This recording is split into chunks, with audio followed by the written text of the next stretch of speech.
Alright guys, so, am I on? Team, welcome. So today's episode, we're gonna go through our morning session as we taper into the CrossFit Games. And what we're gonna do, guys, we're gonna start with the rowing piece. It's gonna go for about 30 minutes. You'll see a bit of that collage shortly. That's the term. And then secondly, guys, we're gonna utilize an accessory component. We're gonna do an interval style base. So like every 3 minutes, we're gonna go through a handful of exercises. And that'll consist of a lat pull down, a banded good morning, and we're gonna do some courtesy lunges. Ultimately, what we're trying to achieve here, as we enter our taper phase, we wanna keep all our muscles stimulated, get the blood flowing through all of that. So this afternoon, when we do simulation of like a high intense workout or simulation of the games coming up in the weeks, we're ready to go for that. So again, accessories, we're probably looking at every 3 minutes. Probably gonna do 15 of them, 21 banded good mornings. We'll go through that shortly. And then the courtesy lunges, we're probably gonna do 9 on each side. So leave it with us. Hopefully you'll see a bit of a bodybuilding Friday sort of scene. But stay tuned, here we go.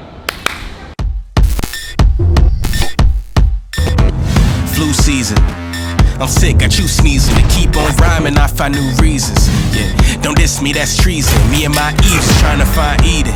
Till then, we keep rolling up trees. Young Dante keeps slaying these demons. Mad love for all of my heathens. Feel alive. Alive.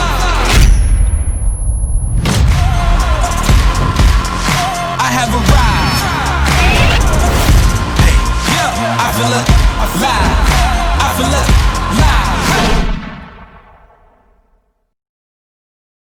So we're just done with our accessories.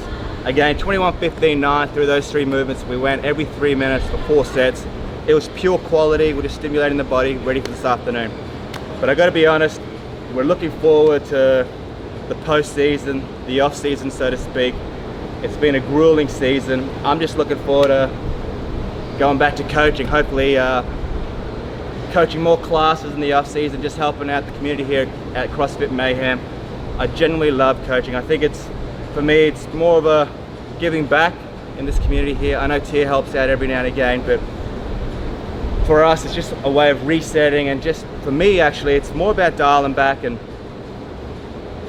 getting connected again with the grassroots of where CrossFit started for us, and for me, a great connection of just people building relationships, and that's what I thoroughly like giving back and being involved in that way there. But you know, I'd love to hear what you guys think and what you guys do in the off season, because Tia and I are always interested in ideas and ways to evolve. In fact, even with our YouTube, we want to bring Brandon with us and travel and see other things, especially in the off season. Like, it's a great time in the fall season here in America. So please, if you got anything suggested, anything you think we should do, put it in the comments, hit us up on Instagram, and we'd love to check them out. For now, guys, stay tuned. Hey everyone, so most of you know that we have actually got these resistance bands available on our Proven site, and I've had a number of people ask me what I utilize this for. For me, this is something that I apply in my training session every single day, even sometimes on my rest days. It really depends on how I'm feeling, but I use this not only for maintenance but also to activate my muscles throughout warm-up and cool down, and I also use it through accessories when I'm really trying to activate those tiny little muscles that tend to get taken over by our big major muscles. So just a few little exercises that you can do that could help you in pretty much everything that you do. My go-to is a monster walk. So you'll put this on, and I like to put it just below my knees, because that way I can control and really push my knees out. What that's doing is it's activating my abductors as well as my glutes, and it's really getting those muscles firing. So we want to make sure that our bum isn't pointing out. We want to curve, think ribs to hips, and make sure that our hips are directly underneath our shoulders. And then we're going to do pushing the knees out using this bend. We're going to do tiny little steps, and I like to do 20 each way. So we'll go all the way out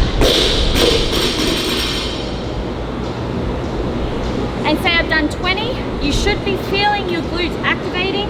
Again, making sure that your hips are tilted so that you're really firing those right muscles. And we'll do 20 this way as well. Once you've done 20 that way, we'll change up the direction. And another thing is what I like to focus on is going side by side. That really helps us because what we're so used to doing is going forwards. All right, we're always walking forwards. Very rarely are we working on our body moving side to side. So we do want to change up the directions so we're utilizing the muscles as much as possible. Again, walking forwards and backwards, really making sure that our knees aren't caving in while we're walking and doing this. So pushing them out, hips are tilted, and we're doing 20 steps forward. You'll also notice I'm not overreaching either. They're very tiny movements. And then we'll do 20 back. Then, another thing that you can do is you can come down onto the ground. And again, just below the knee. Some people also have it just above the knee. It really depends. I personally like them just below the knee. From here we can do some glute bridges. So some of you may notice that there's a bit of a gap between the floor and my back. You want to tilt that pelvis up. Make sure that there's no gap between your back and the ground. Then you're going to squeeze your bum up into your hips into the air. And you're also making sure that your knees are pushing out and your legs are pushing out against the band as well. And then you can do some glute bridges as well. Not only is this really firing and activating the glutes, but it's also helping the outsides of your hips and also your abductors while you're on the ground. Another one you can do, and you can do about 10 to 15 reps of those. What you want to focus on, and if you don't know how many reps to do, think about your body and listen to your body. And if you're feeling that fire and that activation, I want you to try and do about 6 to 8 more reps, really harnessing and embracing that activation throughout those muscles. You can bring the band up above your knee. You can also do single leg glute bridges. So you'll alternate and really activating your glutes and as well as your hamstring. One thing that I want you to focus on and make sure that you're not doing is when you're in this position, you don't want this hip dropping down here, the hip that's the legs in the air.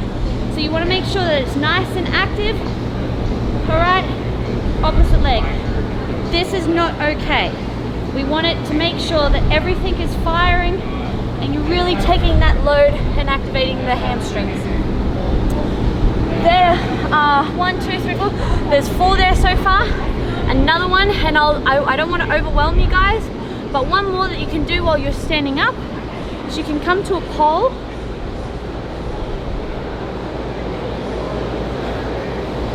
You can have the band just above the knee. Have the pole just to help you stabilize yourself, and you can activate your glutes by using that resistance band and kicking your back leg back. I can feel, as soon as I started, I can feel my glutes activate. So you could do, say, 10, 15, 20 reps of those, and then on the other side. Make sure when you're performing these movements, you want to stay nice and square with everything. You don't want to be performing a movement and then twisting the body. That's a no-go. We want to stop, make sure everything's in line, pelvis is right, stacked on top of, underneath the shoulders, and you're staying nice and square with everything. Don't rush it, don't overdo it, just really think about the body and what you're doing, and I can guarantee you it will really, really help. Another thing, so a lot of us, when we're learning how to squat properly, you know, our squat can be really affected by our mobility and the range of our mobility. So sometimes what I like to do is working on my squat patterns, bringing the band just underneath the knees, and my feet are directly underneath the hips. I'm going to squat down, and I'm really trying to focus on pushing my knees against that band so that I'm getting my hip crease below knee crease, and I'm really activating the outsides of my glutes. Sometimes I find when I'm fatigued or when I just haven't activated my muscles correctly, sometimes I tend to have my knees tracking in, all right? We don't want to do that. We want to save our knees. We want to protect them, which is what's so important when it comes to using these resistance bands and activating the right muscles. So using this band, squatting down, you can hold it for about 5 seconds, squatting up, down, and up. Awesome. There are just a few little tips and tricks that I use for my resistance band. I hope that you enjoy it. If you have any questions, comment below, and I'll try and fill it in the next videos to come. Don't forget to like and subscribe, and I'll catch us in the next one.